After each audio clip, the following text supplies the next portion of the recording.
Merci déjà à vous, toutes et tous de votre, présence. Donc, bah, pour faire rapidement les présentations, moi je m'appelle Floriane, je suis également orthophoniste, de profession, en cabinet libéral, à côté de Lille, donc dans le nord de la France.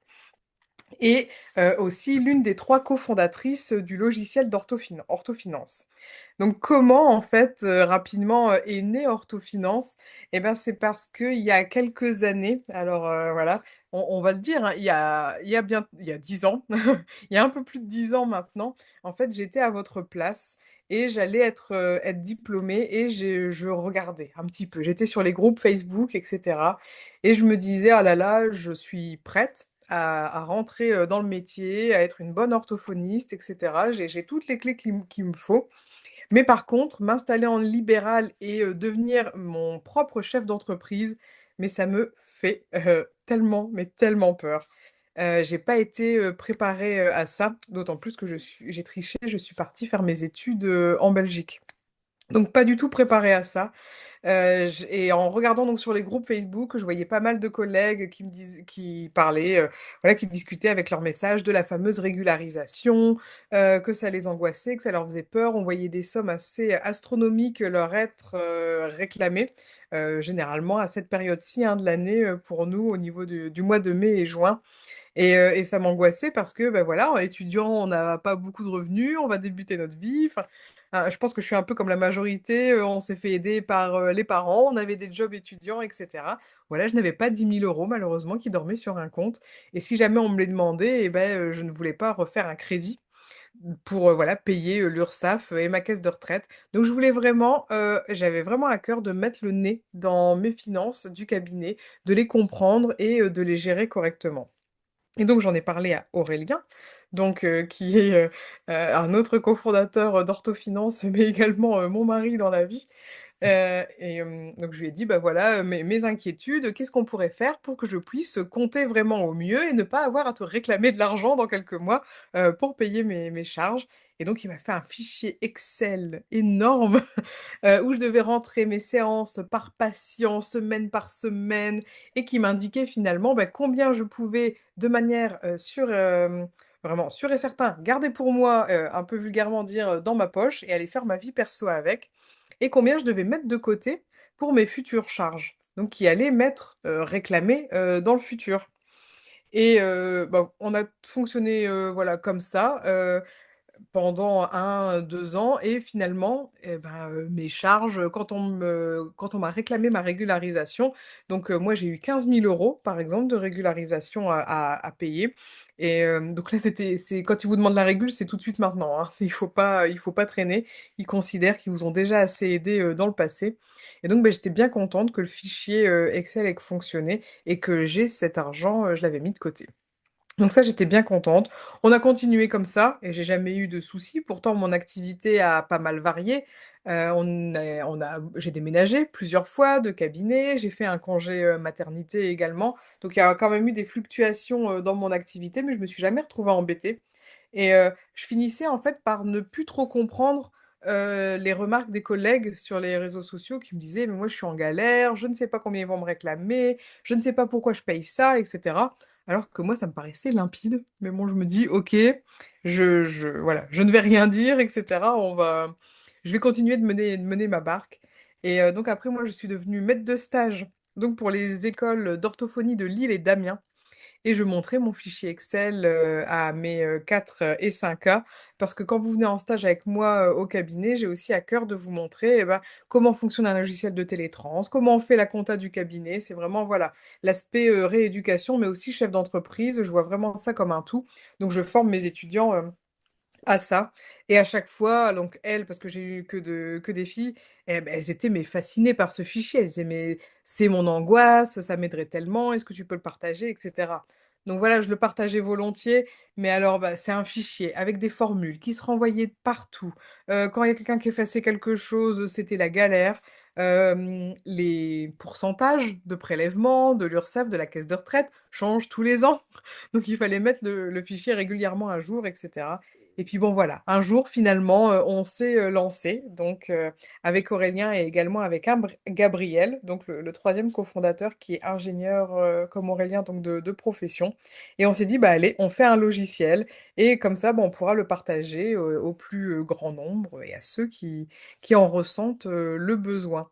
Donc voilà, c'était mon petit laïus de, finalement, comment on en est arrivé à Orthofinance. Bah, il est né, d'une douleur, d'une crainte, la mienne et bah, voilà, on espère que, bah, cette présentation va pouvoir vous aider aujourd'hui.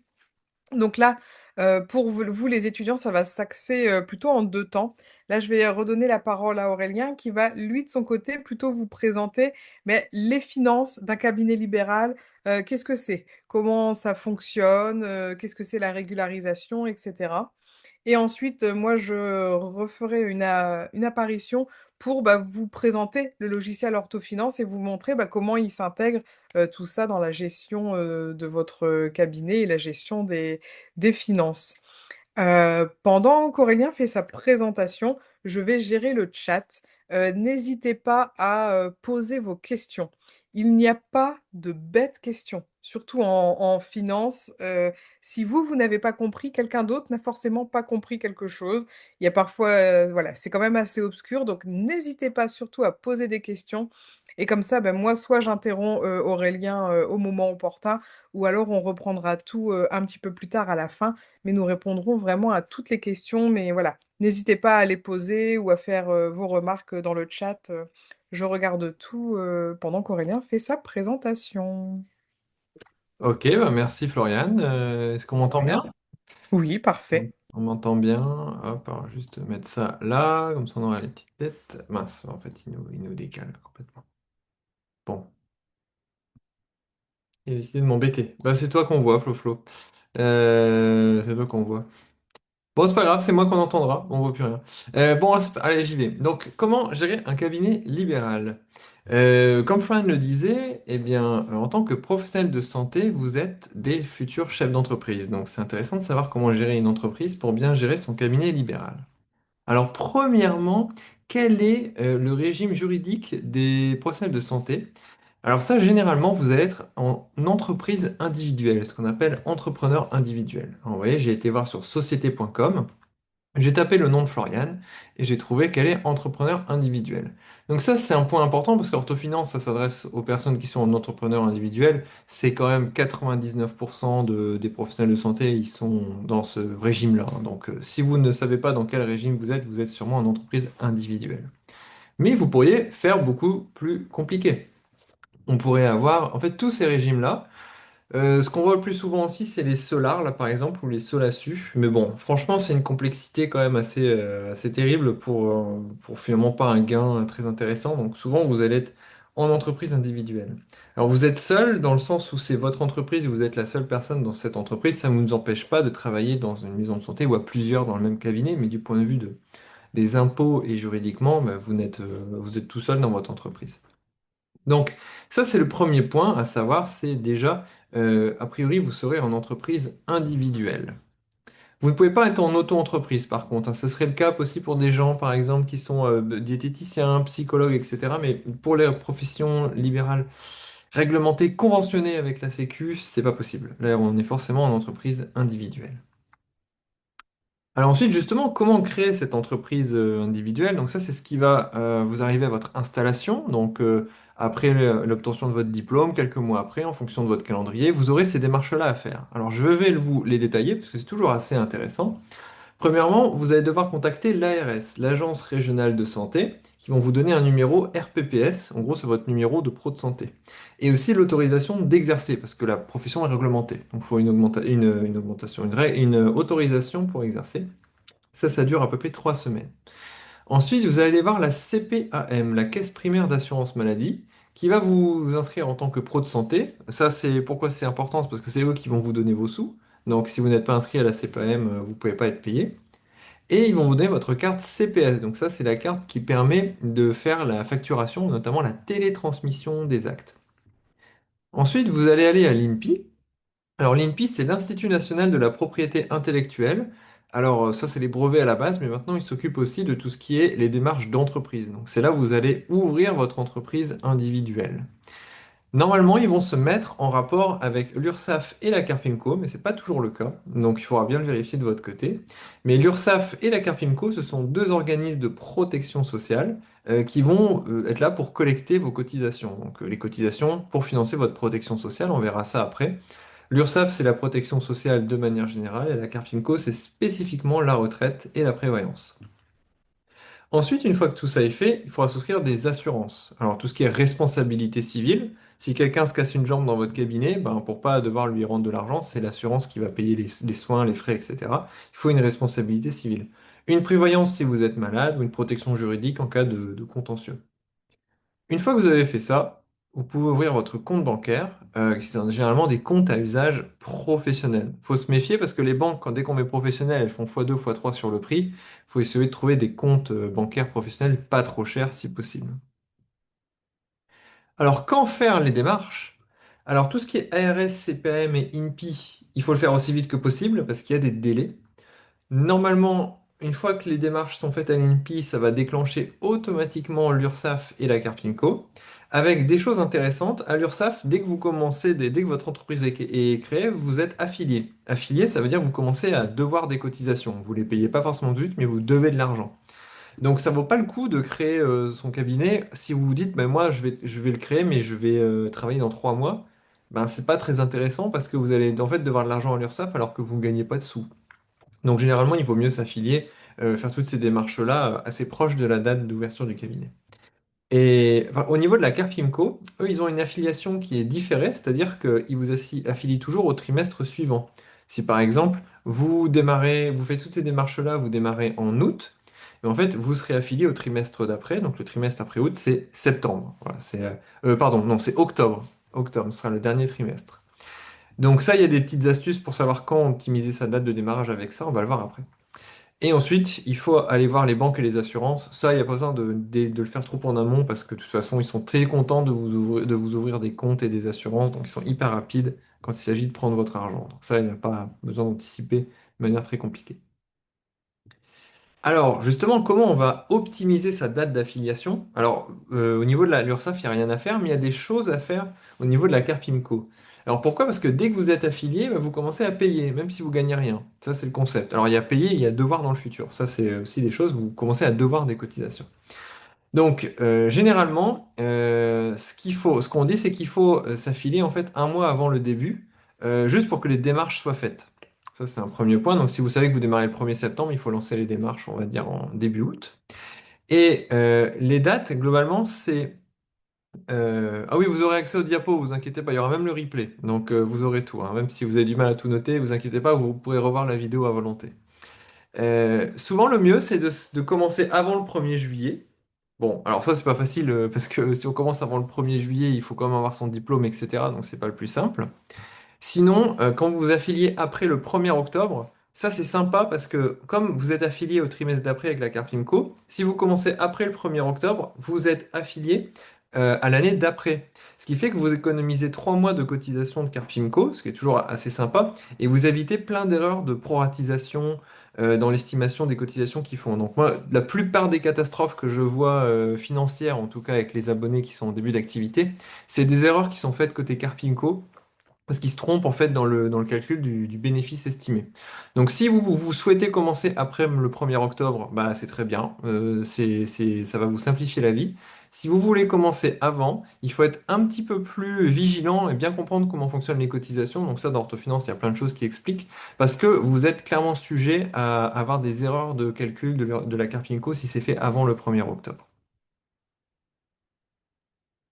Alors maintenant, regardons les flux. Alors ça, c'est quand on commence une activité libérale type ouverture de cabinet. Non, c'est remplat ou ouverture de cabinet, c'est la même chose. C'est vraiment euh, dès que vous commencez votre activité, quelle que soit que l'activité soit titulaire ou en remplacement, les problèmes sont vraiment les mêmes. Donc ça vous touche titulaire ou remplaçant de la même manière. Alors, regardons maintenant les flux financiers du cabinet. Donc là, ça c'est vous de manière personnelle. Vous avez un compte bancaire personnel. Ça, c'est le cabinet. Donc le cabinet, lui, il a son compte bancaire professionnel. Le cabinet, c'est quelque chose de différent de vous. En entreprise individuelle, en fait, comment dire, l'entreprise permet de percevoir l'argent, etc. Et ce qui reste arrive pour vous personnellement. Donc il a vraiment sa personnalité juridique propre. Alors, les flux financiers fonctionnent comme ceci. Vous allez gagner de l'argent. Ça, c'est la partie sympa. L'assurance maladie vous paye pour les actes que vous réalisez. Les patients peuvent vous payer. Les mutuelles vous remboursent. Vous pouvez percevoir des rétrocessions de collaboratrices aussi. Donc ça, généralement, il faut être titulaire et avoir une collab dès le début. Donc, c'est pas forcément immédiat, mais à un moment dans votre carrière, vous aurez sûrement des collabs. Donc, vous allez percevoir de l'argent. Donc, on gagne des sous, là on est plutôt content, et ça c'est ce qu'on appelle le chiffre d'affaires ou les recettes. C'est tout ce que vous gagnez. Alors, ensuite, c'est la partie qui est moins sympa, c'est là où on doit dépenser de l'argent. Donc déjà, on va dépenser dans ce qu'on appelle des charges d'exploitation. Ça, c'est tout ce que l'on dépense pour faire fonctionner le cabinet. Par exemple, payer un loyer. S'il n'y a pas de bureau, bon, de toute façon, ce sera difficile d'exercer. Acheter du matériel, payer des assurances, les prestataires comme la compta, etc. Acheter des formations, etc. Donc ça, c'est ce qu'on appelle les charges d'exploitation. C'est ce qui sert à exploiter le cabinet. Vous allez payer aussi des charges sociales. Elles sont sociales parce qu'elles permettent de financer votre protection sociale. Donc pour l'URSSAF et la Carpimco, c'est pour les orthophonistes, orthoptistes, kinés, etc. La CIPAV, c'est plutôt pour diététiciens, ostéopathes, psychologues, etc. Donc vous payez à ces caisses-là des cotisations. Et à la fin, bah, ce qui reste, c'est ce qu'on appelle le bénéfice fiscal. Donc le bénéfice, c'est globalement ce qui vous reste. Et fiscal parce que c'est ce qui sert à calculer l'impôt. Et après, vous payerez l'impôt sur le revenu, d'un point de vue personnel. Alors, pour bien comprendre cette histoire de mais comment l'impôt sur le revenu se positionne par rapport aux cotisations, on a ce petit graphe ici, ce que moi j'appelle la chaîne des taxes, mais encore, il y a certaines taxes que j'ai oubliées. En gros, ça, c'est la séparation entre vous en perso et vous en pro. Donc en pro, on revoit le même schéma. On a un chiffre d'affaires, par exemple, de 50 000 euros. On va payer 10 000 euros par an de charges d'exploitation pour le loyer, etc. On va payer 15 000 euros par an de Carpimco et d'URSSAF. Ensuite, il y a plein de subtilités comptables dont on ne va pas parler aujourd'hui, mais qui sont importantes. Mais on va dire que il vous reste 25 000 euros et ça, c'est le bénéfice fiscal. Ça, vous le déclarerez dans ce qu'on appelle la déclaration 2035. Donc, si on la fait tous les ans, on est vraiment en plein milieu de la déclaration en ce moment, justement, qui déclare tout, on va dire, votre bénéfice professionnel. Et après, ce 25 000 euros, il arrive d'un point de vue personnel, et en fonction de si vous avez des enfants, si vous avez un conjoint, est-ce que vous êtes marié ou pas marié, combien gagne chacun, en fait, les impôts calculent votre impôt sur le revenu. Par exemple, ici, ça pourrait valoir 2500 euros d'impôt pour vous, et ça se fait avec la déclaration 2042. Alors nous, dans Orthofinance, on ne fait pas l'impôt sur le revenu pour le moment, parce qu'on fait surtout la partie cotisation sociale, parce que ça pose des problèmes. L'impôt sur le revenu, ça va arriver à un moment, c'est juste que c'est un peu l'usine à gaz, parce que ça dépend de vous, mais de votre conjoint, de plein de choses. Vous avez des investissements en outre-mer, ça compte, donc il y a vraiment beaucoup de choses. Donc ça, c'est vraiment la chaîne des taxes. N'oubliez pas que l'impôt sur le revenu, c'est un impôt qui est personnel, ça n'a rien à voir avec le cabinet. Alors justement, en parlant d'impôt sur le revenu, à chaque fois, tout le monde me dit, ouais, mais en fait, ça vaut pas le coup de travailler plus, parce que si je travaille plus, je vais sauter d'une tranche et en fait, je vais gagner moins. Alors ça, en fait, c'est un peu un mythe. Regardons comment ça fonctionne, l'impôt sur le revenu en France. Donc vous avez, en abscisse, c'est le revenu imposable, notre fameux bénéfice fiscal qu'on avait ici, hein. Donc en gros, là, vous avez gagné 0 à l'échelle de l'année, là, vous avez gagné 60 000 euros à l'échelle de l'année. Là, vous avez le montant que vous payez. Ben, on va voir les effets des tranches. La première tranche, c'est une tranche à 0%. Donc vous gagnez des sous, mais vous ne payez pas d'impôt, jusqu'à peu près 12 000 euros. Ensuite, tous les sous que vous allez gagner au-dessus de 12 000 euros, en fait, on voit qu'on commence à payer de l'impôt, et c'est une tranche à 11%. Donc une tranche à 11%, ça veut dire que sur chaque euro que vous gagnez en plus de ce seuil ici, on vous prend 11 centimes. 11% de 1 euro. Donc ça ça continue jusqu'à à peu près 28 000 euros. À partir de 28 000 euros, vous allez passer sur la tranche à 30%. Ça veut dire que sur chaque euro de plus que vous gagnez, vous devez payer 30 centimes d'impôt. Là, on continue, on continue. Après, là, ça devient quand même plus rare en orthophonie, mais on passe sur la tranche à 41%. Donc chaque euro que vous gagnez, l'État vous prend 41 centimes. Vous voyez dans le schéma que bah, plus on travaille, effectivement, plus on paye d'impôts. Mais en fait, on paye toujours moins que l'argent qu'on a gagné. Pour gagner, pour réussir à perdre de l'argent en gagnant plus, il faut perdre des aides sociales ou des choses comme ça, qui sont ne plus avoir les APL, des trucs comme ça. Mais globalement, en libéral, il y a quand même une vérité, un truc qui est important, c'est que plus vous travaillez, plus vous gagnez d'argent, indépendamment des impôts que vous payez. Parce qu'à chaque fois, on ne vous prend qu'une partie de l'euro marginal que vous gagnez en plus.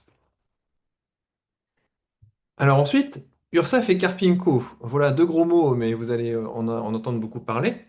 En fait, ce sont des organismes de protection sociale. Donc, qu'est-ce que c'est la protection sociale? C'est l'ensemble des mécanismes par lesquels une société, un pays, on va dire, s'organise pour protéger ses membres contre les coups durs de la vie. Nous, en France, on appelle ça la Sécu. Alors, comment vous êtes protégé des coups durs de la vie avec l'URSSAF et la Carpinco? Bah, l'URSSAF, c'est l'union du recouvrement des cotisations de sécurité sociale et d'allocations familiales. Mais ça vous donne les allocations familiales. Si vous avez un enfant, vous aurez des aides de la CAF pour pouvoir subvenir aux besoins de votre enfant. Vous avez l'assurance santé, bah, vous allez à l'hôpital, vous payez pas trop cher. Vous payez pas l'entièreté des coûts associés à votre soin. Vous avez des prévoyances, c'est-à-dire que vous êtes malade, par exemple, et ben, vous aurez des indemnités pendant que vous êtes malade pour toujours avoir un petit revenu. Ça finance la formation aussi. Et vous payez aussi la CSG-CRDS. Ça, c'est un impôt pour rembourser la dette. Ça, vous payez, vous n'avez droit à rien. Ça, c'est vraiment de l'argent perdu. Mais bon, c'est comme ça. Et vous avez aussi la CARPINCO, hein, la Caisse autonome de retraite et de prévoyance des paramédicaux conventionnés. Vous voyez, c'est deux mots importants, paramédicaux et conventionnés. Il y en a cinq en France des paramédicaux conventionnés. C'est les orthophonistes, les orthoptistes, les kinésithérapeutes, les pédicures-podologues et les infirmières. Voilà, c'est les plus nombreuses, les infirmières et les infirmières. Donc ça vous protège pour votre retraite, c'est-à-dire que vous financez à la Carpinco votre future retraite et vous financez aussi une partie prévoyance. Par exemple, si vous avez un décès, si vous décédez, ben, il y aura de l'argent qui ira à vos enfants pour qu'ils puissent faire des études, etc. Donc finalement, votre argent, vous leur donnez, il sert quand même à quelque chose. Hein, il sert à vous ouvrir des droits de protection sociale. Alors, maintenant, une autre question qu'on nous pose souvent, c'est quel régime fiscal choisir? Vous avez le droit entre deux régimes fiscaux. Donc, qu'est-ce que c'est un régime fiscal? C'est simplement les règles qu'on va appliquer pour calculer vos impôts. C'est ça qui intéresse l'État, c'est comment ils vont calculer vos impôts. Le truc le plus naturel, c'est ce qu'on appelle le régime réel. C'est ce qu'on imagine en fait d'une entreprise. Le bénéfice, c'est le chiffre d'affaires moins les charges réelles, moins les cotisations sociales. Donc, c'est l'argent qui reste. Et vous êtes imposé sur l'argent qui reste. Donc là, on fait un vrai calcul de bénéfice et vous êtes imposé sur le bénéfice. Donc c'est intéressant. L'autre possibilité, et je vous expliquerai les comparaisons après, c'est que vous pourriez choisir le régime micro-BNC. Micro-BNC, en fait, c'est un truc où l'État dit, bon, on va pas vous embêter avec une comptabilité ni rien, on va faire un truc. Nous, on va juste dire que votre bénéfice, c'est pas le chiffre d'affaires moins les charges réelles, c'est pas le truc vrai. On va juste dire c'est votre chiffre d'affaires multiplié par 66%. Et on va dire que, bon, on imagine que vos dépenses, c'était à peu près 34% de votre chiffre d'affaires. Ça ne correspond pas à la réalité. D'ailleurs, correspond tellement pas à la réalité qu'il n'y a même pas besoin de faire de comptabilité parce qu'on s'en fiche de la réalité. On applique un pourcentage. Donc, l'avantage du micro-BNC, c'est souvent ce qu'on recommande en début d'activité, mais il y a quand même des cas où c'est pas intéressant. C'est déjà, c'est hyper simple. Il n'y a rien à faire. Voilà, vous remplissez un chiffre dans une case et c'est fini. Alors que si on fait au régime réel, eh ben, il faut faire une comptabilité, et idéalement avec un expert comptable ou des logiciels comme Indy, Esia, etc. L'avantage, c'est que si vous avez beaucoup de charges, c'est-à-dire beaucoup de dépenses, ben, vous aurez un bénéfice plus faible à la fin, donc vous payerez moins d'impôts. Alors qu'au micro-BNC, si vous avez peu de charges, c'est pas mal, parce que si votre taux réel de charge, il est peut-être à 10%, ou imaginez que vous payez une rétrocession à 20%, et qu'en fait, vous n'avez rien d'autre, bah 20%, c'est nettement plus faible que 34%. Donc en fait, vos charges réelles sont inférieures aux charges imaginaires du micro-BNC, donc c'est hyper avantageux, parce que votre bénéfice est plus bas que la réalité, et donc vous payez moins d'impôts. Donc globalement, la manière de décider dans ce truc-là, déjà bah, dans Orthofinance, il y a moyen de le savoir en temps réel, mais surtout si vous installez en titulaire et que vous investissez, bah, généralement réel, c'est plus intéressant. Si vous êtes remplaçante ou si vous êtes en collaboration, micro-BNC, c'est plus intéressant. Avec une possibilité de le recalculer en temps réel dans Orthofinance, donc ça permet quand même de vérifier, mais généralement la règle de 3, c'est ça. Alors revenons à nos flux financiers. Donc tout à l'heure on avait dit qu'on gagnait des sous qu'on les dépensait et on les dépensait en charges d'exploitation, en charges sociales, et on avait notre bénéfice. Ici, j'ai mis net, il y a des petites subtilités, mais c'est la même chose que fiscal. Mais ça, c'est pas la réalité. Pourquoi? Parce que dans la réalité, il se passe un truc, c'est que l'URSSAF, la Carpinco, ne vous demande jamais ce que vous devez vraiment. En fait, il y a toujours un décalage entre les cotisations qu'on vous demande à un instant T et les vraies cotisations que vous devez. Ça se résout avec un mécanisme qu'on appelle la régularisation, que je vais vous expliquer après. Mais l'idée d'orthofinance, c'est qu'on va anticiper l'argent que vous devrez donner dans le futur et vous le faire mettre de côté. Et donc, ça, on va mettre ça sur ce qu'on appelle un compte d'épargne professionnel. Donc, on va mettre de côté l'argent qui n'est déjà plus à vous, parce qu'on sait qu'il faudra le donner plus tard, mais juste on ne vous l'a pas encore pris. Et ensuite, ça nous donne une rémunération utilisable, c'est-à-dire une rémunération que vous pouvez utiliser pour faire ce que vous voulez sans avoir peur de vous faire prélever par l'URSSAF et la Carfimco. Alors, je vois qu'on a des questions dans le chat. Alors, une première question, c'est est-ce qu'il est facile de passer d'un régime à un autre? Donc, au niveau des régimes, le régime, on va dire que vous avez à peu près tous à la fin, c'est le régime réel. C'est facile de passer du régime micro BNC vers le régime réel. C'est beaucoup plus dur de passer du réel vers le micro BNC. Donc si le micro BNC est avantageux pour vous, restez-y le plus longtemps possible parce qu'une fois que vous serez passé au réel, ce sera quasiment impossible d'y revenir. Ensuite, Julie nous demande le régime, on le mentionne où et à qui? En fait, quand vous allez créer votre entreprise sur le site de l'INPI, en fait, ils vont vous demander est-ce que vous voulez être au régime réel ou au régime micro-BNC? Là, il faudra prendre une décision, mais vous n'aurez pas les chiffres. Mais il faudra le préciser. Ensuite, quand vous aurez fait votre première année, vous pourrez toujours choisir de changer cette décision-là si vous vous rendez compte qu'en fait, c'était le mauvais régime pour vous. Donc ça se mentionne au tout début de l'activité, et là il faut faire un peu un saut de la foi parce qu'on n'a pas les chiffres, il faut qu'on décide si on préfère le régime réel ou micro-BNC. Ça, faut pas chercher, c'est juste c'est l'administration française, ils veulent qu'on se décide dès le début, même si on ne sait pas. Donc au niveau des régularisations, le plus simple, c'est que je vais vous faire une petite animation parce que moi j'ai mis des années à comprendre ce truc-là, mais en fait avec un dessin c'est beaucoup plus simple. Donc je vous rassure, ce n'est pas ce schéma-là. On va faire un truc plus interactif, ça va être plus facile. Donc ce que je peux vous donner, c'est un petit lien. Je vous le mets dans le chat. Mince. Voilà, oui, dans le chat. Et vous pouvez y accéder. Il n'y a pas besoin de se connecter à Orthofinance.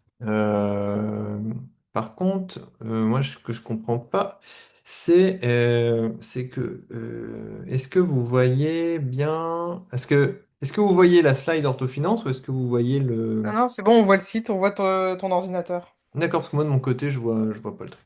Donc, ok. Donc, vous pourrez aller sur ce lien-là. C'est un petit cours pédagogique que j'ai fait, mais je vais vous le montrer. Alors, qu'est-ce que c'est une régularisation? Bah, faut penser comme la facture d'électricité.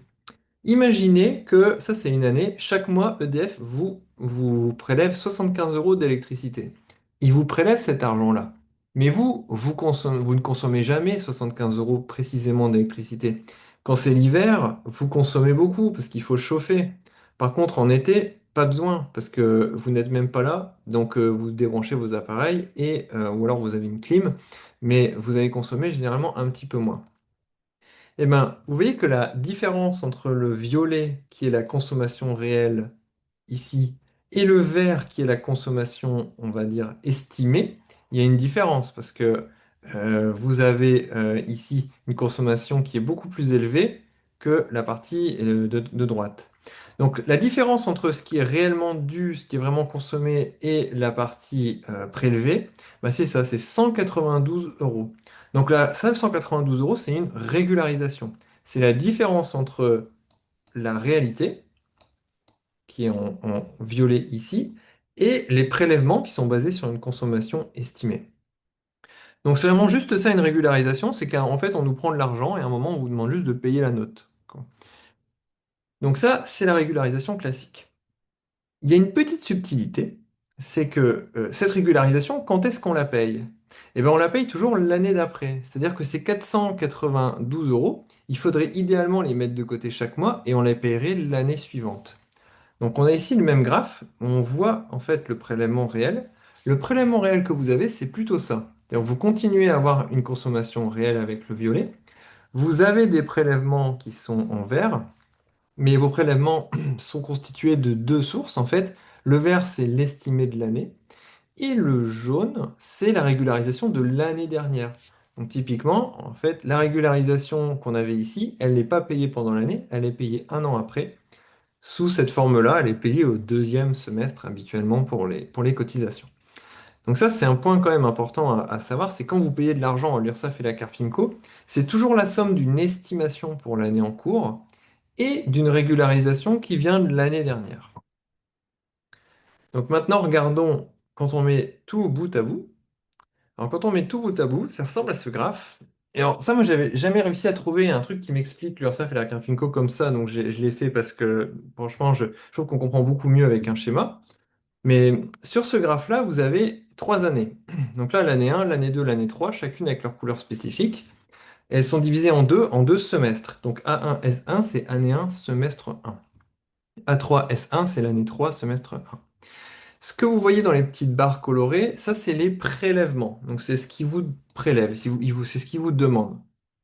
Et ce qui vous demande ne correspond jamais à la réalité de votre activité parce que vous allez travailler peut-être plus ou moins et donc générer plus de cotisations. Par exemple, ici en année 1, ils vous ont prélevé 500, mais vous devriez en fait donner 720. Donc regardez, ici pareil, 550 de prélèvement, 800 de réellement dû. Si j'augmente, combien je dois? Vous voyez que la petite partie assurée ici, elle augmente. Qu'est-ce que c'est cette partie assurée? C'est la régularisation de l'année dernière. Donc, on paye en année 2 la régularisation de l'année 1. C'est-à-dire que si j'avais eu une activité qui correspondait parfaitement à ce qui est prélevé, il n'y a pas de zone assurée, il n'y a rien à payer. J'ai tout payé dès le début. Mais si vous n'avez pas assez payé par rapport à la réalité, la différence qu'il y a entre le point et les barres, elle se retrouve ici, elle est payée l'année d'après. Ça, c'est le premier effet, c'est le paiement de la régularisation. Le deuxième effet, c'est regarder la barre violette ici.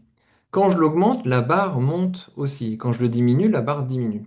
Pourquoi? C'est parce que les cotisations estimées, ici, elles viennent pas de nulle part. En fait, elles viennent des années précédentes. Celle-ci, elle dépend de l'année N-2, donc on ne le voit pas. Et celle-ci, elle dépend de l'année N-1. Donc si j'augmente mon réel de l'année N-1, ça augmente l'estimation de l'année suivante. Clac. Donc on voit qu'ici, on fait monter à la fois la régularisation et l'estimation. Mais vous voyez qu'en fait, c'est encore plus compliqué, parce que si j'augmente mon réel ici, ça a pour effet d'augmenter, alors là, c'est la provisionnelle, l'estimée de l'année 3, parce que celle-ci dépend de l'année N-2. Et donc, si j'augmente le réel, j'augmente au premier semestre, mais je baisse au deuxième semestre et ça fait une régule négative. Donc, autant dire que c'est un peu l'usine à gaz à comprendre. Donc ça, avec le lien, je vous laisse jouer avec parce que ce sera une bonne manière de comprendre et je ferai une vidéo qui explique ça, mais toute la mécanique est expliquée là. On a assez peu de temps pour l'aborder, mais ça représente assez fidèlement le comportement de l'URSSAF et de la Carfimco. Alors, j'ai des questions. Peut-on payer par anticipation pour l'année 1? Eh bien, exactement. Regardons un peu ce qui se passe pour vous quand vous démarrez. Quand vous démarrez, en fait, le problème, c'est ça. C'est que au début, on vous prélève pas grand-chose. Donc vous, vous travaillez bien, on vous prélève très peu, et d'un coup, la deuxième année au deuxième semestre, là c'est la punition, vous payez une énorme régularisation qui est associée à l'année d'avant, et en plus, là, vous n'avez rien prélevé non plus ici, donc la provisionnelle, l'estimée, elle augmente drastiquement. Donc en fait, vous payez en un semestre l'équivalent de 2 ans, soit 4 semestres de cotisation. Donc ça, c'est le début d'activité. C'est pour ça que dans Autofinance, nous, on vous fait mettre de côté à chaque fois ces parties-là, parce que globalement, c'est hyper important de mettre de côté pour anticiper ce truc-là. Je vous montre le cas qui tue. Et ça, on l'a vu pour de vrai, c'est quelqu'un qui démarre son activité ici et qui fait un congé maternité au deuxième semestre. Alors là, c'est la cata. Parce que la personne, elle a généré plein de cotisations qu'elle doit payer là au moment où elle arrête son activité pour le congé maternité. Alors là, catastrophe totale, il faut avoir mis de côté l'argent et il faut faire un autre truc. Ça, c'est la question de Adèle. Il faut demander de payer par anticipation ou de demander de baisser les prélèvements en disant, moi, je vais gagner moins avec mon congé maternité. Donc on peut demander très clairement à dire, mais moi je veux pas que vous me préleviez 78, je veux que vous me préleviez ces sommes-là parce que j'estime que c'est ça qui correspond à mon activité réelle. D'ailleurs, Orthofinance vous le dit de manière automatique, ce truc-là. Donc il vous le dira quand il est temps de le faire et la procédure, c'est très simple. C'est dans le manuel d'Orthofinance aussi. Effectivement, on paye moins d'impôts parce que là, on a plus de charges, donc vous avez bien compris.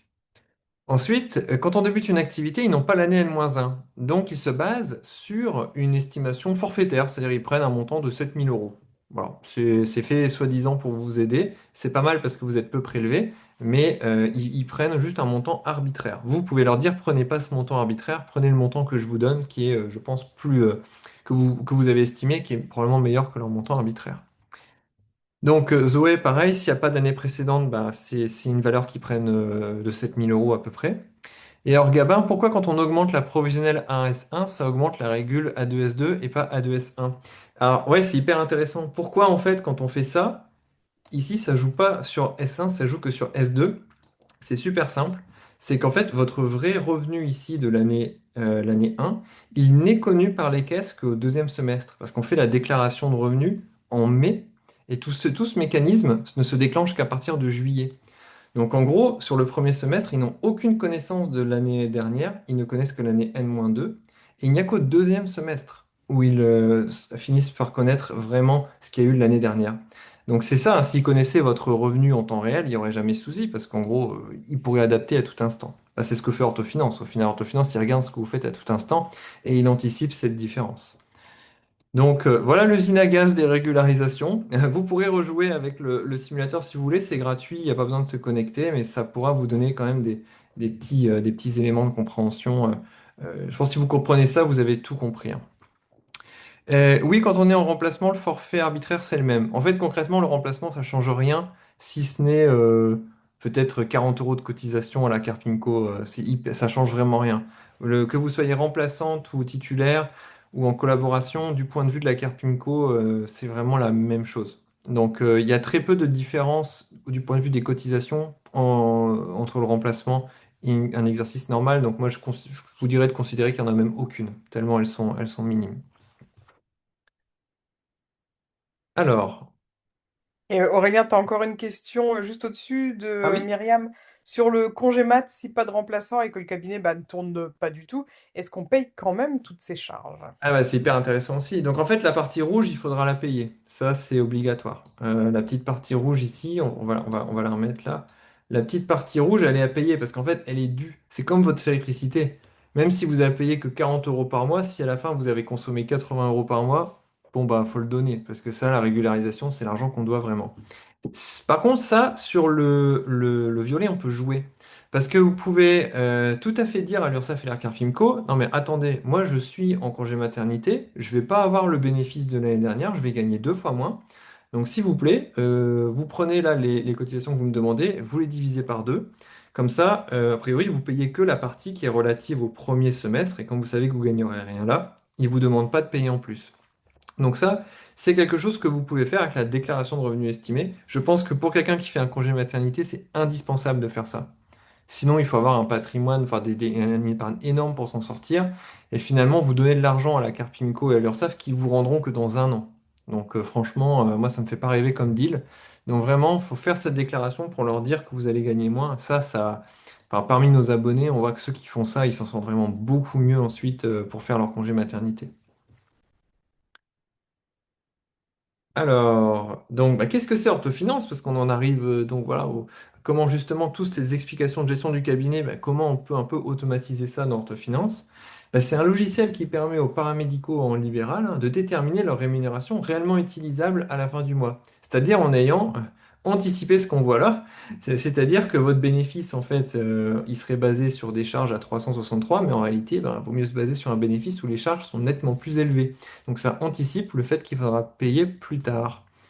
Donc pourquoi c'est difficile? On vient de le voir. Je vois qu'on a Anaïs qui nous demande si on est remplacé, est-ce qu'on a besoin de faire quand même cette déclaration? Si on est remplacé, oui, ça dépend vraiment juste si vous pensez que votre bénéfice sera plus ou moins élevé que leur propre estimation. Donc toute variation d'activité, généralement, amène à faire cette déclaration-là. Orthofinance vous le dit, de toute façon, il te remarque quand il y a un écart trop important et il va vous le suggérer. Alors, des témoignages d'abonnés d'Orthofinance, les gens ils nous disent j'ai appliqué la règle du 50-50, j'avais pas mis assez de côté. Ça, c'est pour les petites activités. Donc, le 50-50, c'est juste, il y a des gens qui disent je prends le chiffre d'affaires, je divise en deux et je mets 50 de côté et l'autre, c'est pour vivre. Alors, Ça marche pas hyper bien le 50-50 parce que c'est un peu comme si je vous disais, vous êtes salarié à l'hôpital et on vous dit, chaque mois vous allez gagner quelque chose qui est soit au-dessus de 2 000 euros, soit en dessous de 2 000 euros. Et là vous dites, bah ouais, je suis content, donc je gagne combien? Bah c'est au-dessus ou c'est en dessous, mais je peux pas vous dire. Donc, pour moi, la règle du 50-50, c'est la même chose. Si vous avez une activité typique, par exemple, mi-temps, etc., généralement, de 50-50, ça ne marchera pas. Il y a plein de gens qui sont venus dans orthofinance et en fait, ils n'avaient pas mis assez de côté, ils s'en sont rendus compte que le 50-50, ça n'allait pas. Par contre, si vous travaillez à fond, à fond, à fond dès le début, avec le 50-50, en fait, vous allez vous sous-payer parce que vous allez mettre trop de côté. Et c'est un truc qu'on voit assez régulièrement, c'est l'URSSAF qui calcule des cotisations sur une base de 101 000 euros de revenus. Alors moi, ça fait rêver de gagner 101 000 euros en tant qu'orthophoniste, mais c'est assez rare, hein. Je pense qu'il faut des semaines de 9 jours pour y arriver. C'est juste qu'ils se trompent dans le calcul du revenu. Donc ça, c'est des choses qui doivent vous alarmer quand vous voyez des choses comme ça, parce que c'est pas normal du tout qu'ils calculent des cotisations sur des bases de revenus complètement gigantesques comme ça. Et ça, on s'en rend compte dans Orthofinance aussi, parce qu'on se dit, c'est bizarre le calcul de l'URSSAF par rapport à ce que me dit Orthofinance. Alors, pour bien se rendre compte de ce que ça fait, ben, je vais donner la parole à Floriane qui va nous faire la démo. Donc, Floriane, est-ce que tu peux partager ton écran? Mais oui. T'as des Alors, questions encore qui continuent de tomber. ouais, pendant que tu fais, je vais départager le mien. Et Alors, attends. Autoriser donc, le partage d'écran. voilà. Et pour répondre à la question de Laurine, si le calcul est pas bon, ben, on fait justement la fameuse déclaration de revenus estimés. On va leur dire, attendez, moi, votre 101 000 euros, là, c'est n'importe quoi. Moi, en vrai, je gagne 40 000. Et en fait, ça, ils viendront jamais vous dire, enfin, ils viendront jamais vous challenger sur le montant. C'est juste qu'il faut qu'à la fin, le vrai montant soit quand même assez proche. On a une erreur possible d'à peu près 33%, mais de toute façon, il y a plein d'astuces pour pas se tromper. Donc, on fait ça quand ils se trompent, on va leur dire, bah, en gros, vous êtes trompé. S'il vous plaît, remettez un revenu qui correspond à la réalité. Et généralement, ça règle le problème. Mais il faut savoir que ça existe. Et la plupart des gens savent pas que ça existe et ils vont quand même payer alors qu'ils n'auraient pas dû. Est-ce que tu vois mon partage d'écran ou pas du tout? Ah, moi, je vois ton partage d'écran. Ouais. Ok. Bon, par contre, moi, quand je ne fais ça, je ne vois plus du tout le chat de la visio, donc je te laisse m'interrompre si jamais il y a des questions en lien avec ce dont je suis en train de parler. Ouais, ça marche. Alors, donc, moi, je vais vous présenter, voilà, le logiciel Orthofinance.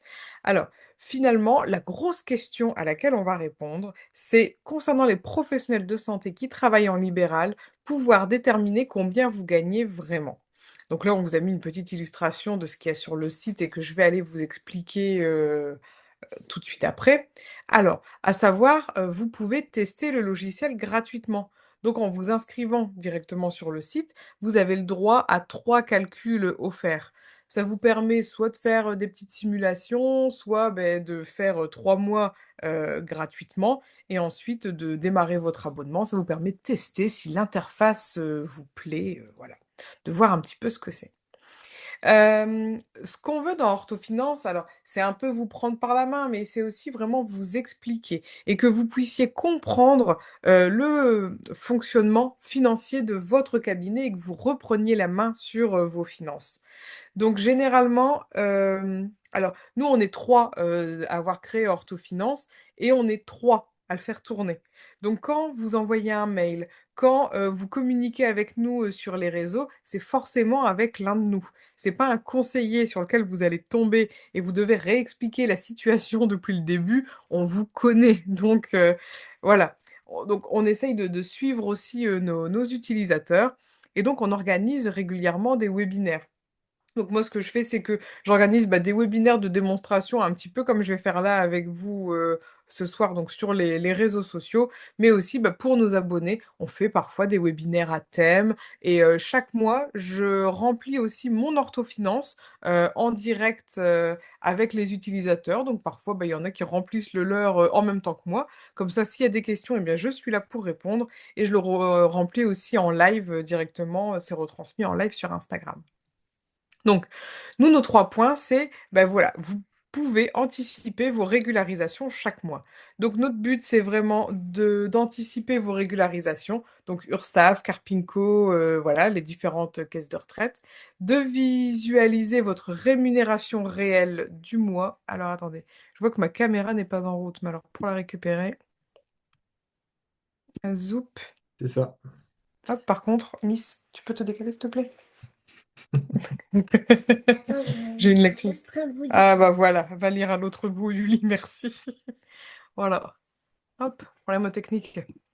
Hop, donc, je disais donc d'anticiper vos régularisations d'URSSAF et de caisse de retraite, de visualiser votre rémunération réelle chaque mois, combien vous pouvez réellement vous mettre dans votre poche, et finalement d'avoir vos finances, de les remettre dans le droit chemin, d'avoir plutôt une sérénité vis-à-vis de vos finances. Donc ça, je vais passer parce que bah, je vais vous le présenter après dans le logiciel. Quelles professions sont couvertes? Parce que donc là, on a vu qu'il y avait pas mal d'orthophonistes et d'orthoptistes, mais à savoir donc que Orthofinance permet prend en charge les professionnels de santé qui relèvent de la Carpinco. Donc comme le disait Aurélien tout à l'heure, les orthophonistes, les kinés, les infirmières en libéral, les pédicures podologues et les orthoptistes. Mais on a aussi les professionnels de santé de la CIPAV qui sont venus nous voir en nous disant: «Ça serait trop bien de l'avoir aussi». Donc toutes les ostéos, les psychologues, psychothérapeutes, psychomotes, ergo, diète, chiropracteurs et cetera. Voilà, si vous avez des amis qui sont dans ces domaines-là et qui angoissent aussi de ne pas savoir combien ils gagnent, le logiciel est adapté pour eux aussi. Et là, plus récemment, on vient d'ouvrir aux chirurgiens dentistes et on est actuellement en train de développer le logiciel pour les sages-femmes. Allez, on va mettre les pieds dans le plat tout de suite. On est au niveau des tarifs. Donc, vous avez effectivement les 3 calculs gratuits, ici, juste en vous inscrivant sur le site et ensuite, le logiciel est à 9 € par mois ou 79 € par an. Mais comme vous avez des BDE et des associations étudiantes, hyper, proactives, elles ont négocié des codes promo pour vous. Donc, vous avez le droit à 20 de réduction. Alors 20, ça fait à peu près 7 € quelque chose, par, mois ou alors 63 € et des chiquettes, par an. Donc voilà. Alors pour retrouver votre code promo, soit vous avez vos assos qui, les communiquent, je ne sais pas par quel biais. Moi, je leur ai transmis, mais alors après, hop. Ou alors, bah, vous venez me faire un petit coucou sur Insta en me disant, ben, j'ai suivi le webinaire, mon BDE, c'est un tel de telle école. Et moi, je vous communique le code promo associé. Code promo qui n'a pas de durée de validité dans le temps. Donc, si vous souhaitez aller prendre une année sabbatique ou alors aller un petit peu prendre des vacances, etc., et vous installer en 2027, il n'y a pas de souci, ça fonctionnera. Allez, je vais aller un petit peu donc dans la présentation directement du logiciel. Donc, il est séparé en plusieurs onglets et je vais vous présenter donc l'onglet Finance Pro avec la partie Combien dans ma poche. Donc ça, c'est vraiment l'écran que vous allez remplir tous les mois et que nos abonnés en tout cas déjà remplissent tous les mois. Donc là, on s'imagine à la fin du mois d'avril, début mai, et on va faire le point sur nos finances du cabinet. Le logiciel, donc dans le cadre de la Carpinco, hein, parce qu'il y a 4 cases à remplir, la CIPAV en fait est prélevée directement par l'URSSAF. Pour les professionnels qui sont à la CIPAV, il n'y aura que 3 cases à remplir. Mais là, on se place bah voilà, comme une orthophoniste ou un orthoptiste. On a 4 cases à remplir. Donc le logiciel nous demande notre chiffre d'affaires. Chiffre d'affaires, bah, si on ne sait plus ce que c'est, on va aller cliquer sur le petit point d'interrogation. Pareil, on veut que vous compreniez, on veut vous guider. Vous allez avoir toutes les informations, ça va vous renvoyer sur des liens, des vidéos, etc. pour que vous sachiez quoi mettre dans le chiffre d'affaires.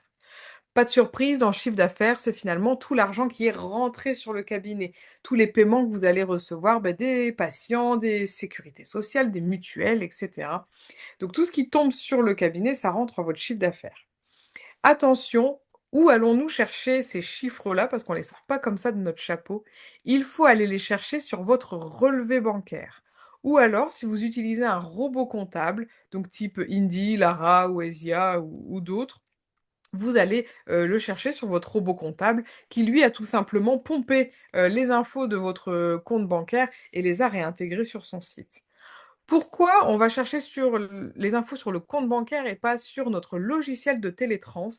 Parce que le logiciel de télétrans, entre le moment où vous allez télétransmettre ou facturer au patient et le moment où l'argent va arriver sur votre compte, eh ben, il peut se passer une multitude de choses. Votre CPS peut ne pas fonctionner, la mutuelle a changé de numéro, donc finalement elle vous envoie pas le virement. Vous vous rendez compte que le chèque du patient, c'est un chèque, en bois, en blanc, ce que vous voulez et il peut pas être encaissé. L'argent, qui est dans votre logiciel de télétrans, il n'est pas encore à vous. On ne compte que l'argent qui est réellement arrivé sur le compte. Comptablement, c'est vraiment ce qui compte. C'est l'argent qui est sur votre compte bancaire. Là, c'est sûr, il est arrivé chez vous, il est à vous. Avant, c'est que du vent. Voilà. Donc ici, au niveau de votre chiffre d'affaires, allez, on va prendre quelque chose d'assez sympa. On va se dire le professionnel, vous êtes jeune, vous travaillez bien. Le professionnel de santé, il va faire, allez, 7 000 € de chiffre d'affaires sur ce mois-ci. Au niveau des dépenses, pareil, si je sais plus ce que c'est, je vais cliquer sur le petit point d'interrogation, j'ai toutes mes infos. Donc chiffre d'affaires, c'est toutes mes dépenses. C'est mon loyer ou ma rétrocession, est-ce que j'ai mon forfait de téléphone, mes différentes peut-être des assurances, des achats de matériel, des achats de formation. Bon allez, on va dire, qu'on est, un peu gourmand quand même. Au début, il faut quand même acheter un petit peu de matos et cetera, ou on a peut-être des grosses rétros. Bref, on va se dire 1 500 € de dépenses. Ce mois-ci, à Carpinco, bah, est-ce qu'elle m'a prélevé quelque chose? Oui ou non? Et j'indique effectivement ce qu'elle m'a directement payé. Payé. Ce qu'elle m'a, pris plutôt. C'est rare que la Carpinco vous paye quelque chose. Et ensuite, après, au niveau de l'URSSAF, et ben pareil, est-ce que l'URSSAF vous a prélevé quelque chose ou pas? Donc, il n'est pas rare de tomber parfois sur des collègues qui ne sont pas mensualisés, donc c'est-à-dire qu'ils payent l'URSSAF au trimestre ou au semestre. Alors, on va vous dire, nous, que c'est pas forcément ce qui est le plus pertinent. Mieux vaut payer des petites sommes tous les mois et se rendre compte très vite qu'il y a une erreur et pouvoir la corriger, que de payer des grosses sommes au trimestre ou au semestre et bah, de devoir quand même payer avant de pouvoir régulariser la situation. Bref, imaginons là qu'on est chez quelqu'un qui est trimestrialisé, il a rien payé en avril, donc on met 0 au niveau de l'URSSAF. Et là, bah, notre tableau est rempli. On n'a plus qu'à cliquer sur «Lancer les calculs financiers». Et là, donc finalement, vous avez les 2 situations. Soit vous êtes au régime réel, soit vous êtes au régime micro-BNC. Je vais prendre régime micro-BNC parce que ça va peut-être être pour la majorité d'entre vous. Donc finalement, en régime micro-BNC, le logiciel, il me dit, eh ben, épargner pour mes futures régularisations 806 €. Donc sur un seul mois, j'ai 806 € que je dois, allez, je les mets de côté. Donc soit vous vous faites un compte épargne professionnel un petit peu rémunéré, ou vous le laissez sur votre compte pro, mais vous l'oubliez et vous n'y touchez plus. Parce que cet argent-là vous sera demandé dans le futur, il n'est déjà plus à vous. Et ensuite, le logiciel vous indique votre rémunération utilisable. Donc, c'est combien je peux me payer à partir de ce que j'ai gagné et des informations que j'ai rentrées dans le logiciel. Donc là, ce mois-ci, par exemple, je peux me payer jusqu'au maximum 3 874 €. C'est vraiment le maximum. C'est-à-dire, si vous avez besoin de ça pour vivre, très bien, prenez-le, mais utilisez-le aussi de manière un peu intelligente. Par exemple, au début, on va vous demander en début d'activité de vous constituer ce qu'on appelle un matelas de sécurité. C'est-à-dire qu'il faut toujours laisser un petit peu d'argent sur votre compte professionnel pour pouvoir absorber les flux, les achats, les dépenses, les patients qui vous payent pas, et cetera, mais les charges viennent quand même prélever, et cetera. Il faut pouvoir avoir, un petit matelas qui va absorber ces décaissements. Et donc, on vous recommande généralement d'avoir, on va dire, 5-6 mois, entre 3 et 6 mois de dépenses. Donc par exemple, là, ici, 1 500, mes 1 500 €. Donc voilà, il faut voilà, pouvoir avoir à peu près 5-6 mois du montant de mes dépenses de côté pour pouvoir absorber les flux. Donc là, c'est important de, constituer son matelas de sécurité. On ne sait jamais, on ne vous le souhaite pas, mais vous tombez malade et cetera, les aides se mettent pas en place tout de suite, il faut pouvoir quand même continuer à piocher dedans pour prélever les charges et pour vivre. Vous pouvez aussi l'utiliser pour lisser votre rémunération. Se dire: «Bah, moi, j'ai pas besoin de 3 800 € pour, vivre, mon mois en personnel, mais par contre, je sais qu'au mois d'août, je vais prendre des vacances et je vais pas du tout travailler. Là, j'aurai besoin d'argent. Donc je vais pas tout prendre, je vais laisser un petit peu d'argent sur, le compte du cabinet et je sais, que j'aurai cette petite enveloppe-là que je vais pouvoir aller gratter sur mon mois d'août ou sur mes mois où j'aurai moins de vacances, où j'aurai moins d'activités, où je vais prendre, des vacances. Donc là, voilà, situation pour régime micro-BNC, on a la même chose, pour, le régime réel. Et là, on refait le parallèle avec notre technique du 50-50 dont on parlait tout à l'heure. 50-50, alors déjà sur quoi? On vous l'explique pas grand-chose. Est-ce qu'on va le faire sur le chiffre d'affaires, sur le bénéfice? Vous aurez tous les sons de cloche, hein. Si là, par exemple, on le prend sur le chiffre d'affaires, eh ben, je suis contente de ne pas avoir fait le 50-50, parce que je me serais quand même largement sous-payée. Là, par exemple, en ayant gagné 7 000, je peux me payer pour le régime réel jusqu'à 4 300 euros. Donc je serais quand même passée à côté de près de 1 000 euros en faisant la technique du 50-50. Et surtout, j'aurais laissé cet argent-là sur le compte sans savoir à quoi il était destiné. Est-ce qu'il allait servir à payer mes charges? Est-ce que j'allais pouvoir le reprendre pour moi? On ne sait pas. Et puis généralement, bah, on attend les régularisations 6 mois, voire un an après, pour se dire, bah, finalement, l'argent est encore là, je vais peut-être le prendre, mais en même temps, je sais pas. Voilà. C'est pour éviter en fait tous ces systèmes, ces réflexions-là, aussi que le logiciel est là. Donc là, ici, vous pouvez remplir combien je me suis versé, comme ça vous fait bah, votre petit tableau et vous avez même une partie de notes si vous vous dites bah, finalement je me suis pas tout pris parce que je prévois d'anticiper mes futurs congés, etc.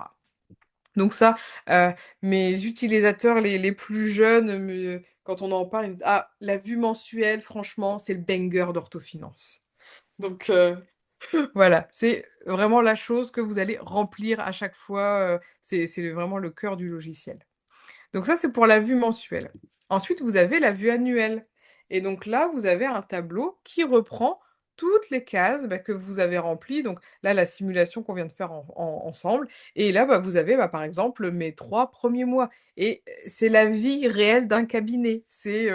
Voilà, c'est Floriane qui n'encaisse pas ses patients régulièrement tous les mois, qui attend chaque vacances scolaires et qui donc n'a quasi rien facturé en janvier, s'est tapé un maxi truc en février et par contre, en mars, rebelote, puisque j'ai fait payer tous mes patients là, sur début avril. Donc je ne le saurais, je sais que j'aurai un gros chiffre d'affaires sur avril, en tout cas j'espère. Et donc ici, alors je vais prendre 2025 parce que ça résume un peu mieux. Voilà quand une année complète en fait est remplie. Le logiciel bah, vous indique directement dès fin décembre hein, combien vous avez gagné, combien vous avez dépensé, combien la Carpinco et l'URSSAF vous ont prélevé, qu'est-ce que vous devez mettre de côté en vue des futures régularisations. Donc là ici, moi dans mon tableau, j'ai 904 euros. Mais parce que moi, je sais que je suis plutôt équilibrée, en fait, au niveau de mon activité professionnelle. J'ai terminé les congés maternité, je ne déménage plus mon cabinet, j'ai une activité, voilà, qui est assez fixe, avec le même nombre de patients par semaine. Moi, ça y est, je suis en rythme de croisière, là, en tout cas, j'espère. Donc, je suis plutôt bien ajustée, là, 1000 euros, voilà. C'est pas grand-chose comparé à ce qu'on peut donner d'habitude. Ici, par exemple, on m'indique, ben, la rémunération utilisable, c'est 24 099 euros. Et j'ai rempli à chaque fois combien je me suis versé. Ben, je ne me suis versé que 21 000 euros. Donc, je sais qu'il me reste 3 099 euros sur le compte du cabinet que je peux prendre si j'en ai envie.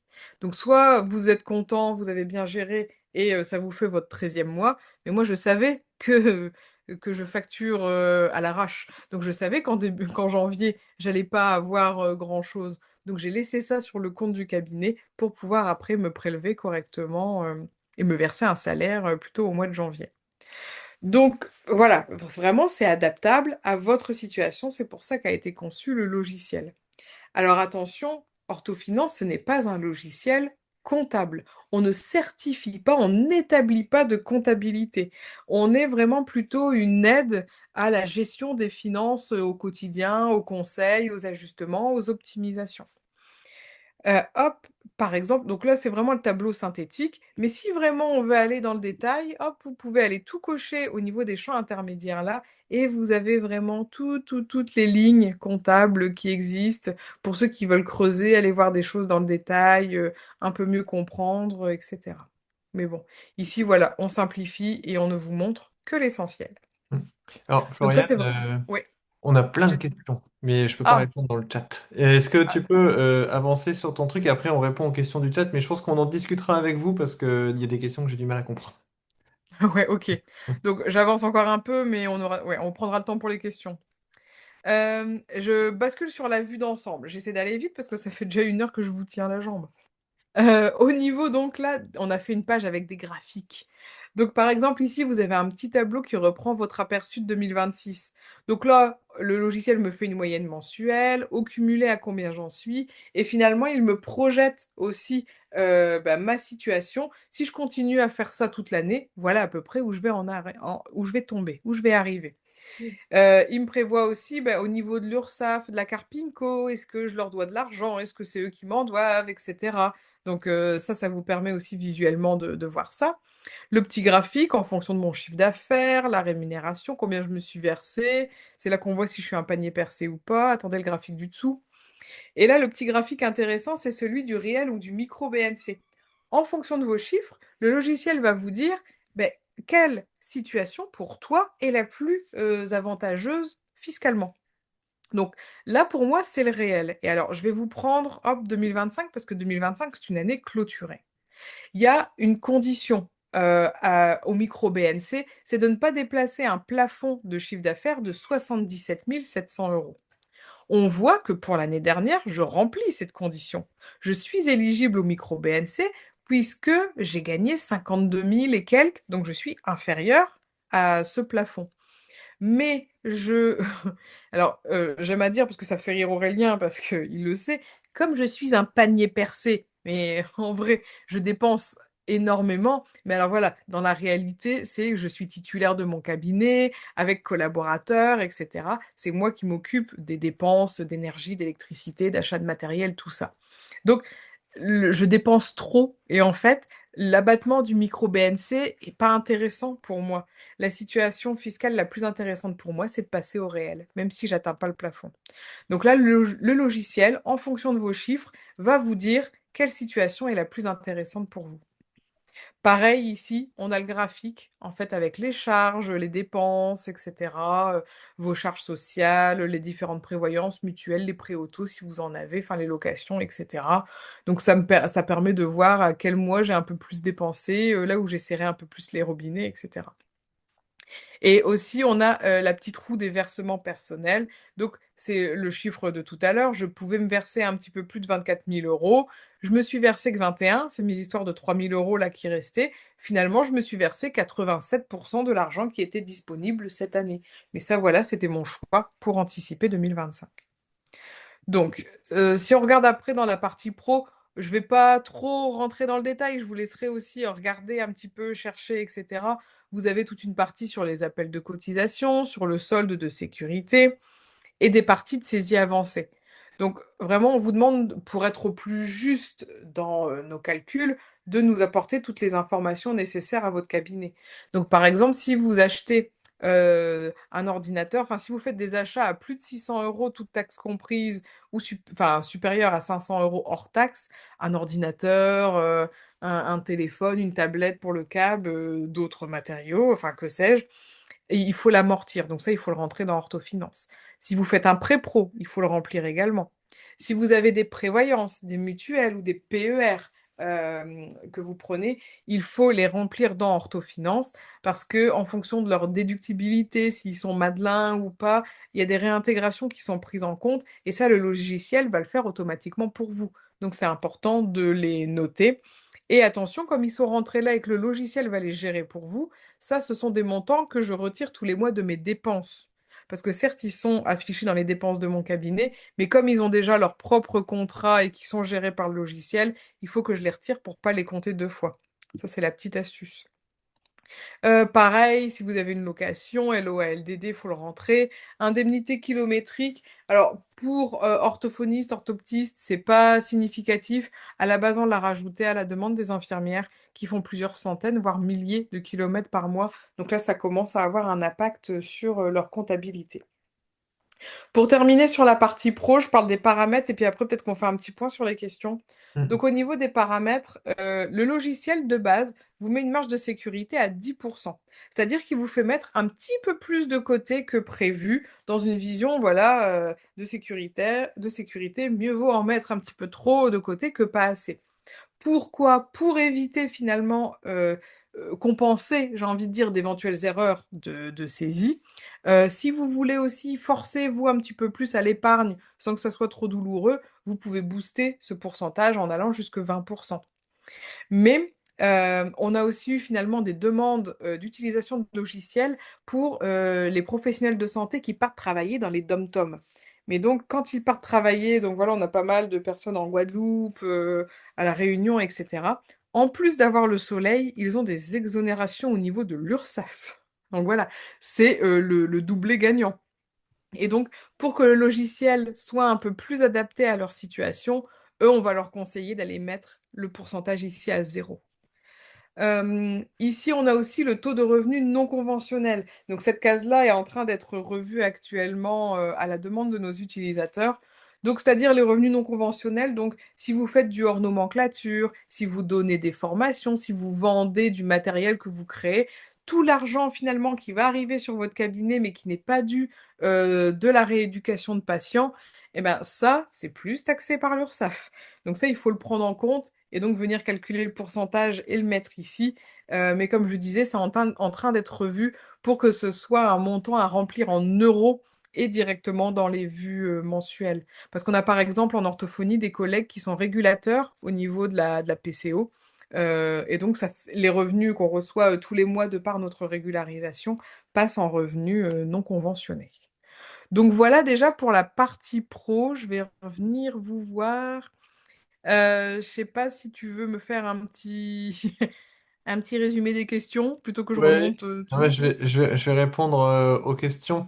Alors, c'est juste un certain que j'ai pas compris. En fait, il y avait Laurine qui demandait, et les régularisations, on peut en prendre de notre compte pro. Ça, j'avais pas compris. J'imagine c'est avec quel compte on paye. Mais alors, Laurine, si vous pouvez me clarifier, alors ça, ce serait super. Et Angéline aussi, donc je me verse ce que le logiciel me dit et tout le reste, je le laisse sur le compte pro. A priori, oui, c'est-à-dire que, en gros, Orthofinance vous dit épargner pour vos futures régularisations 1000 euros. Donc ça, soit de vous laisser 1000 euros sur votre compte pro, il faut bien se souvenir qu'il ne faut plus y toucher. Soit on prend 1000 euros, on les met sur un compte d'épargne à côté, et là, on met vraiment de l'argent juste pour les cotisations là-dessus. Et ensuite, Angéline, mais il y a déjà un matelas de sécurité entre 7000 euros de CA et 3000 euros à se verser, non. Attention, 7000 euros de CA, c'est ce qu'on a gagné, mais après, on a dépensé des choses. Donc, 3000 euros à se verser, si c'est ce que dit Orthofinance de maximum, on ne peut pas aller au-dessus parce que de toute façon, l'argent est soit parti dans des dépenses, soit il a dû être mis de côté pour les futures régularisations. Donc, je vous laisse, Angéline, me remettre des petits détails ou prendre la parole si vous voulez pour que je comprenne bien. Ensuite, on a Maëlys qui nous demande, Orthofinance nous dit combien on doit mettre de côté pour les régularisations. Mais si on n'est pas mensualisé pour l'URSSAF et la Carpimco, est-ce qu'on peut aussi connaître le montant total grâce à Orthofinance? Alors là, je comprends pas la question parce qu'en fait, c'est pas lié le fait d'être mensualisé ou pas avec le calcul d'un montant total. Donc pareil, Maëlys, est-ce que vous pourriez juste reformuler votre question parce que je la comprends pas bien. Mais je dirais que vous pourriez calculer le montant total. La difficulté du montant total, c'est il y a plusieurs définitions. Est-ce que c'est le montant qui est dû au titre d'une année? Par exemple, 2025, c'est les cotisations estimées plus la régularisation. C'est comme par exemple l'électricité que vous devriez au titre de 2025, c'est les estimations qu'on vous a prélevées en 2025 plus la régule. Ou ça peut être le montant vraiment payé pendant l'année. Le montant vraiment payé, c'est les estimés de l'année plus la régularisation de l'année dernière. Donc c'est pour ça. Mais il y a des trucs dans l'orthofinance pour calculer le total en tout cas. Vos questions sont très dures hein, aujourd'hui. C'est pas simple de vous répondre. Alors, je vois qu'il y avait Laurine qui disait quand on doit payer par exemple 10 000 euros de charges avec les régularisations, on doit le payer de notre poche ou le prendre de notre compte pro pour payer tout ce qu'on doit. Alors, pareil, je ne sais pas ce que vous voulez dire par ce que c'est votre poche, mais l'argent, quand vous allez payer une régule, a priori, vous l'avez mis de côté dans le passé. Donc, soit ça vient d'un compte spécifique dans lequel on a mis l'argent. Ça, on pourra ressortir l'argent. Orthofinance le dit, quand c'est une valeur négative, il dit ressortez de l'argent de ce compte-là. Ou des fois, il y a des cotisations qu'on paye avec l'argent du mois, c'est typiquement les estimés, hein, si elles sont correctement calibrées, ben, on paye chaque mois des estimés si on est mensualisé, par exemple. Alors, Anaïs nous demande, est-ce qu'on peut mettre nos futures cotisations sur un compte d'épargne en attendant d'être prélevé? Oui, c'est conseillé. C'est tout à fait ce qu'on conseille, c'est les mettre dans un compte d'épargne spécifique pour savoir qu'elles sont là et on n'y touche plus, on ne peut pas faire de bêtises avec. Alors, Laurine, oui, c'est ça, de quel compte on paye sur lequel est le mieux de payer? Ben, en fait, on stocke l'argent sur un compte d'épargne, mais par contre, quand on paye ses cotisations, on les paye à partir du compte pro. Quitte à reprendre l'argent du compte d'épargne et à le mettre sur le compte pro, ça Orthofinance le dit, mais on centralise à la fin la plupart des transactions sur le compte pro. Alors, est-ce que la cotisation Carpimco est comprise dans les dépenses du mois dans les 1500 que vous avez indiqué? Non. Alors, non, la Carpimco, c'est la case Carpimco Mmh. prélevé, l'URSSAF, c'est URSSAF prélevé. C'est très important parce que si vous ne me mettez pas dans la bonne case, Bah, dans ce cas-là, en fait, on croirait que vous n'avez pas donné à la Carpinco, on vous ferait mettre trop de côté. Bon, c'est pas encore, ce serait dommage parce qu'on vous ferait mettre vraiment trop de côté, mais ça irait quand même dans un sens de, on va dire, de assez conservateur. Alors, Angéline a bien compris, bah, ça c'est super. Et Anaïs, est-ce que pour être mensualisé, on doit contacter nous-mêmes la Carpinco et l'URSSAF? Alors oui, généralement, ils vont pas forcément vous mensualiser de base, mais c'est quand même bien de faire la démarche parce que c'est pas compliqué, ça se fait à partir de leur portail internet. Et en fait, vous allez voir que ça a plein d'avantages. Ça évite de sortir des grosses sommes, ça évite de financer à l'avance la Carpinco et l'URSSAF, ça vous simplifie grandement la lecture financière du cabinet. 80% de toutes les catastrophes que je vois chez les abonnés qui viennent nous voir après avoir pris Orthofinance, qui disent «Ah mais j'avais pas vu en fait que j'avais tous ces problèmes», je leur dis «Bah le problème, c'est pas que vous avez mal géré, c'est juste que vous êtes pas mensualisé. Et en fait, la mensualisation rend les choses tellement faciles à lire qu'on fait beaucoup moins de bêtises. Donc aujourd'hui, ne pas se mensualiser, ça doit être un choix très spécifique d'optimisation particulière. Se mensualiser doit vraiment être vu comme le choix par défaut. Et Maëlys, par rapport à ma question sur la mensualisation de l'URSSAF et de la Carpinco, comment savoir combien je dois tous les 3 mois ou tous les 6, histoire d'avoir mis assez de côté? Ben, ça, c'est intéressant. Si on n'est pas mensualisé, justement, eh bien, les mois où on n'est pas prélevé, on va souvent mettre de côté, et les mois où on est prélevé, Orthofinance va refaire tout sortir. Donc, le truc, c'est quand vous êtes prélevé au milieu des périodes, par exemple si vous êtes semestrialisé, en fait, vous allez générer des cotisations de janvier jusqu'à juin, mais on va vous demander de payer en mars. On vous demande de payer en mars l'équivalent de 6 mois de cotisation seulement après avoir travaillé 3 mois. Donc en fait, souvent ce qui se passe, c'est qu'en mars, votre rémunération est hyper faible parce que vous n'avez pas eu assez de temps pour mettre de côté. Pour ça, pour payer, il faudrait prendre sur votre épargne.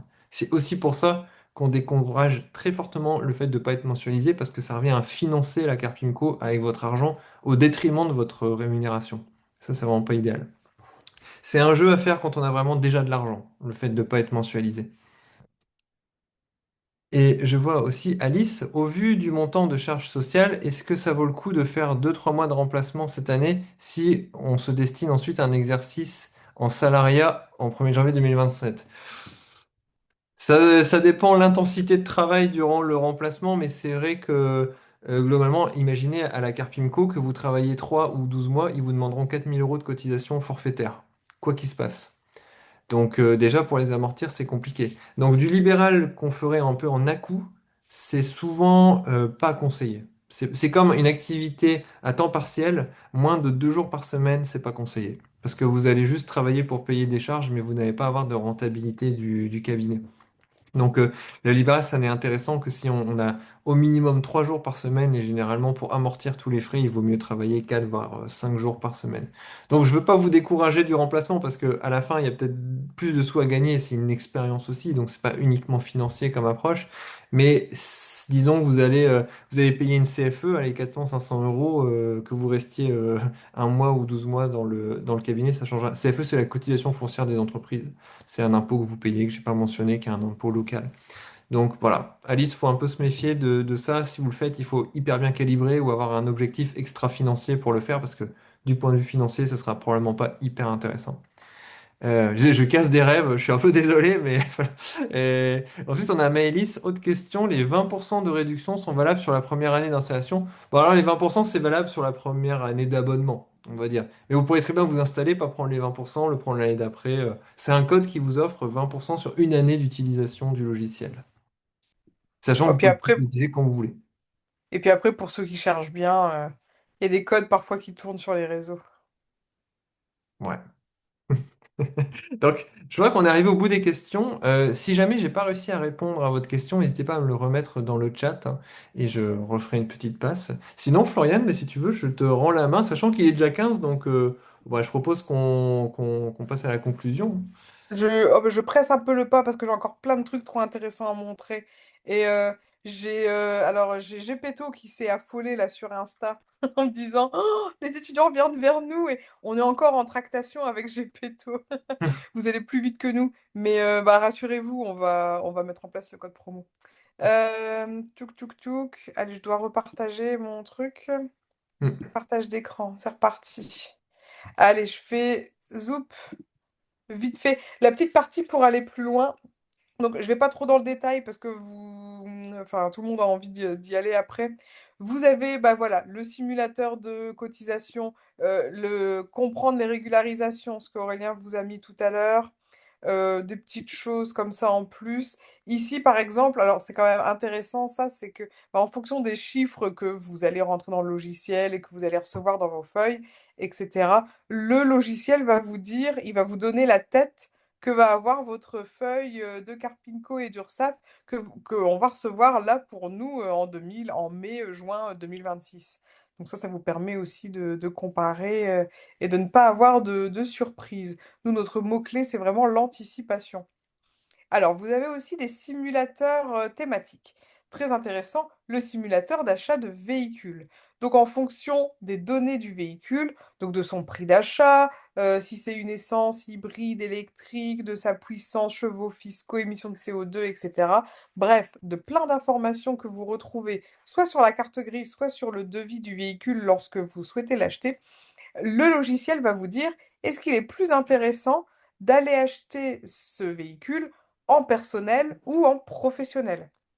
Parce que du coup, bah, fiscalement, ça va avoir une incidence sur vous ou sur votre cabinet. Je me suis fait avoir sur cette histoire-là. Je vais bientôt faire une série de réels avant cet été pour raconter en détail tout ça. Point très intéressant, le simulateur de congé maternité. Donc, sauf pour Gabin, désolée.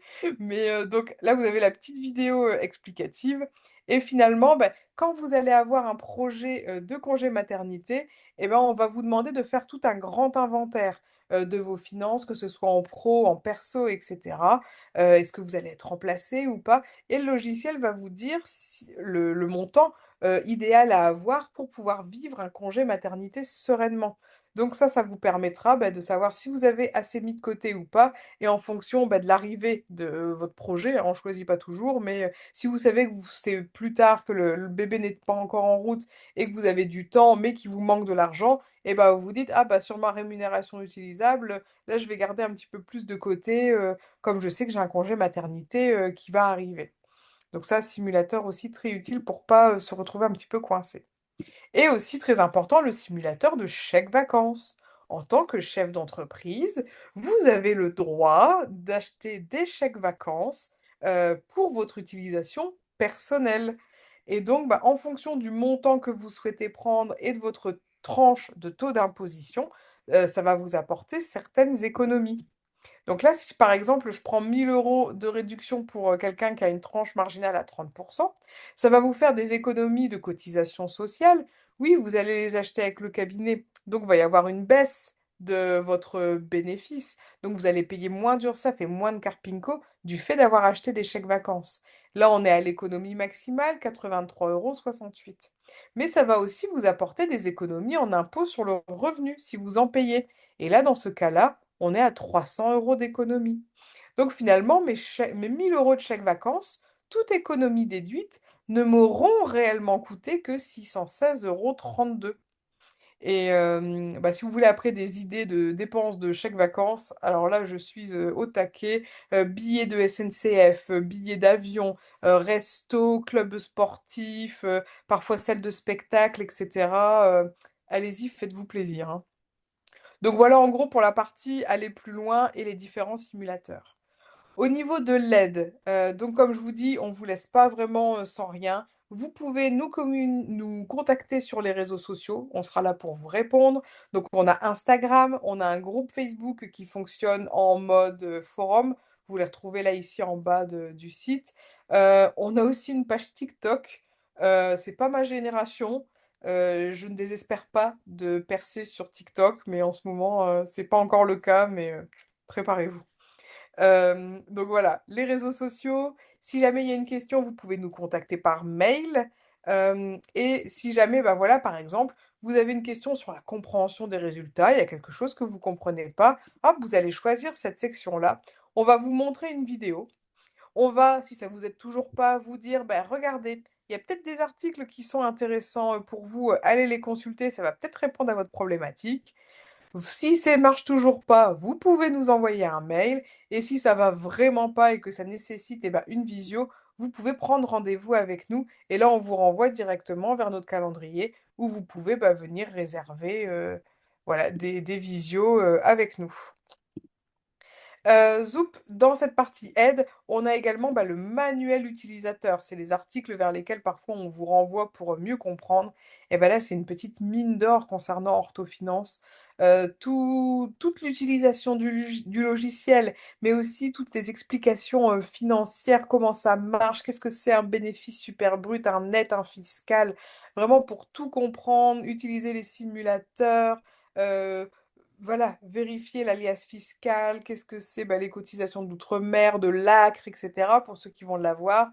Vraiment, voilà, nous, on l'appelle à un moment la bible des cotisations, quoi. C'est vraiment aussi tout comprendre, et cetera. Comment faire estimer ses revenus, faire baisser ses cotisations. Vraiment, tout est référencé dans le manuel.